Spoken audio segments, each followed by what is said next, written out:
欢迎收听10月28号的迦南之声，我是世谦牧师，大家平安。我们今天要一起来分享的是以西结书13章1到23节。以西结书13章1到23节，先知哄骗我的子民说平安，其实并没有平安。我的子民用石头堆砌的墙，先知刷上白灰。这样的一个图像，这样的对话，是上帝透过先知以西结在当时对这一群用谎言来哄骗人民的假先知所说的话。他们当时说平安平安，其实没有真正的平安。在那个时候，耶路撒冷早已陷落，这些上层阶级的人士被掳到巴比伦，而被留在耶路撒冷城的以及被掳到巴比伦的，都面临人生、国家、社会极大的危机。他们的未来在哪里？在当时这个异教文化盛行，甚至许多上帝的子民，他们去寻求这些先知的帮助，但是这些先知并没有真实的回应他们的境况，而是好像今天的诈骗集团一样，告诉他们没事啦，没事啦，你这样做就会有平安。然而上帝是真理的上帝，他也是怜悯跟爱的上帝，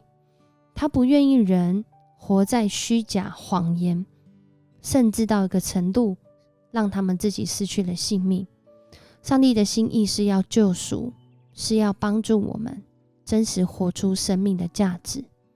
就在今天的这段经文当中，上帝透过先知以西结告诉他们，告诉这一群假先知，最需要做的事是留心听上主的话。我相信不仅是这一群先知，对当时这些子民上帝的儿女来说，最重要的是应该也是听上主的话。当我们认识真理，我们就知道什么是虚假的。当我们行出真理，我们就会没有畏惧，因为我们知道什么东西不会毁坏。也好像今天的经文所说到的，这些先知刷上白灰，可是面对到狂风暴雨，面对到台风，面对到地震，面对到这些这些冰雹，这样的墙根本无力抵抗，因为他们什么样的根基，他们就会遭遇什么样的命运。我们看到这段的经文，也再次提醒我们自己的生命。当我们手上握有一个讯息的时候，我们确实知道它是真实的讯息吗？我们确实的将真实的讯息传递给别人，还是我们所传的是虚假的讯息？也有可能我们不知道我们所得来的信息是什么样子的来源。所以在今天，像我们在使用许多社群平台的时候，其实分辨假讯息变得非常的重要，因为我们可能传递给别人一个假的讯息，结果害了那个人，他没有办法经历生命的益处，反而是陷入更大的困境跟坏处当中。在今天的台湾我们在网络上有这个事实查核中心，运用众人的力量，让大家能够去寻求到的资讯是真实的，是确实发生的，有来源的，有证据的。然而在信仰的旅程中，我们见证的，我们跟人分享的，以及我们所带领的，是叫人的生命去在自己的生命议题上突破呢？还是我们掩耳盗铃，粉饰太平，假装没事，一切平安，其实内心相当不安？求神帮助我们，让我们有从真理来的看见，也有从真理来的爱和心肠，好叫我们自己跟我们身边的人，因着留心听上主的话，我们要得救并且得胜。我们一起来祷告。爱我们的主，我们感谢赞美你，谢谢你的爱，谢谢你的公义，谢谢你的同在，